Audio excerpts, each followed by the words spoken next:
بسم اللہ الرحمن الرحیم۔ آج ہم قرآن پاک کے چوتھے پارے کا مطالعہ کر رہے ہیں۔ اس میں سورہ آل عمران کا بقیہ حصہ ہے اور سورہ نساء کا پہلا حصہ ہے۔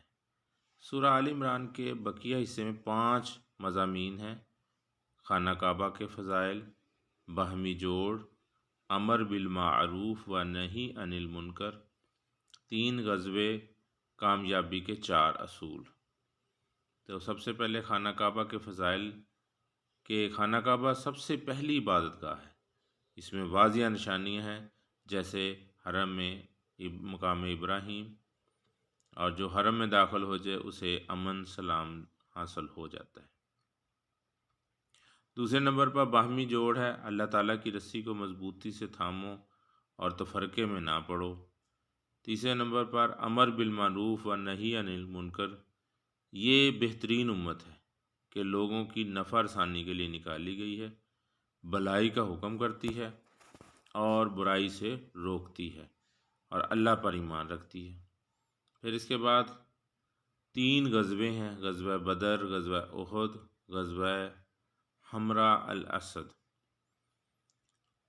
نمبر 5، کامیابی کے 4 اصول بتائے گئے ہیں: صبر، مصابرہ یعنی جو مصیبت آئے اس پر صبر کرنا قریبی رشتہ داروں کی طرف سے، مرابطہ یعنی نگرانی کرنا، جیسے سرحدوں کی حفاظت کرنا، دشمن جو ہے وہ سرحد پار کر کے نقصان نہ پہنچا دے، تقوی اللہ تعالیٰ سے ڈرنا۔ دوسرا حصہ سورہ نساء کا جو ابتدائی حصہ اس پارے میں ہے، اس میں 4 مضامین ہیں: یتیموں کا حق، ان کو ان کا مال ان کے حوالے کر دیا جائے جب وہ جوان ہوں۔ تعداد ازواج بتائی گئی، متعین کی گئی کہ ایک مرد بیک وقت 4 نکاح کر سکتے ہیں، بشرطے کہ ادائیگی حقوق سب کو برابر انصاف کے ساتھ انصاف دیا جائے، انصاف کے ساتھ رکھا جائے۔